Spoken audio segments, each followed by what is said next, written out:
friends, I hope you're excited to start this project.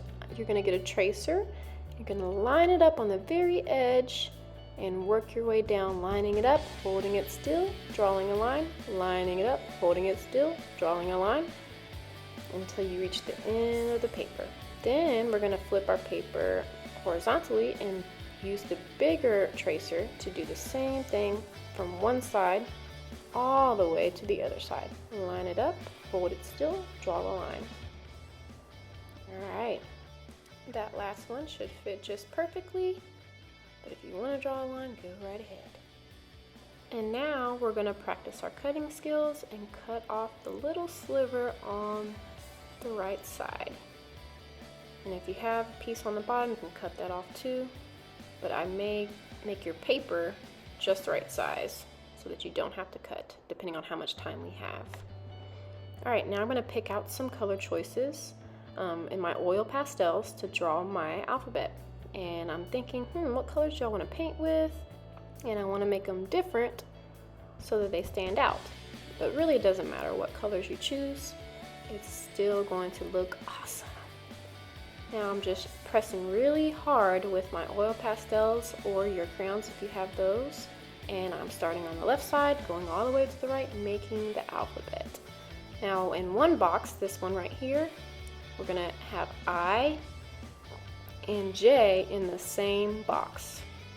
That way we have enough boxes to write the rest of our alphabet.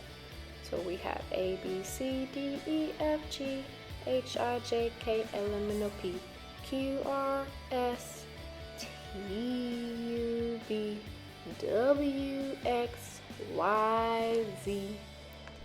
Now that we have our alphabet, I'm going to take some crayons and I'm going to add some details. I'm outlining some boxes or squares in different colors, making a real thick, bold line. You can add whatever details you want to. You could think about all the different type of lines you know: straight, zigzag, wavy, castle line, dotted, dashed, swirly, whatever lines you want. And I'm adding some more details to some letters. So I did a pink heart in P. I did some polka dots. I knew mom started with the letter M, so I did that, and F started with the letter fun. So look in a couple of the boxes or squares and think about what else you could add to make it your own. I did an apple in A and a cat in letter C. And now we're going to take some liquid watercolor. I tried to use the tempera paint on the left, but it didn't really do what I wanted it to do. So I'm going to use some liquid watercolor and I'm going to paint in the rest of my squares. Trying my very best to stay inside the lines and paint in the same direction. I like to outline first and then paint inside. Notice how when I'm using the paint, I'm not switching between colors. I'm going to use the same color over and over again until I'm done with that color. And if you want to make a lighter pink, you just add a little bit more water. You can even add some details and not color in or paint in the whole thing. It's really up to you. You let your creativity flow. Just make sure you rinse out your brush before you go get a new color. And you also want to just keep using that same color until you're done with it. That way you don't mix up your other colors. Because if you go and dip your brush in another color, you're going to mix up the colors. So keep painting, try your very best to stay inside the lines, making sure you rinse off your brush before you go get a new color.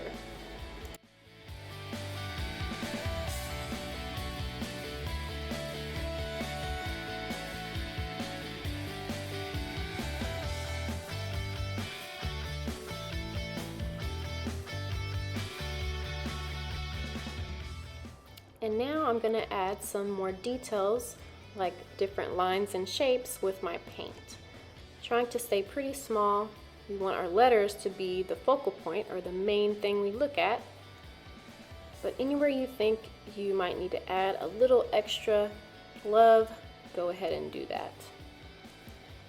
I'm adding extra teas, making sure I rinse off my brush before I go get a new color. A lot of polka dots, I think that's gonna make it stand out. On the borders, I'm even tracing over some letters with a darker value or a different color. Even using some tempera paint here. Whatever you have on hand, you can use to spice up your art.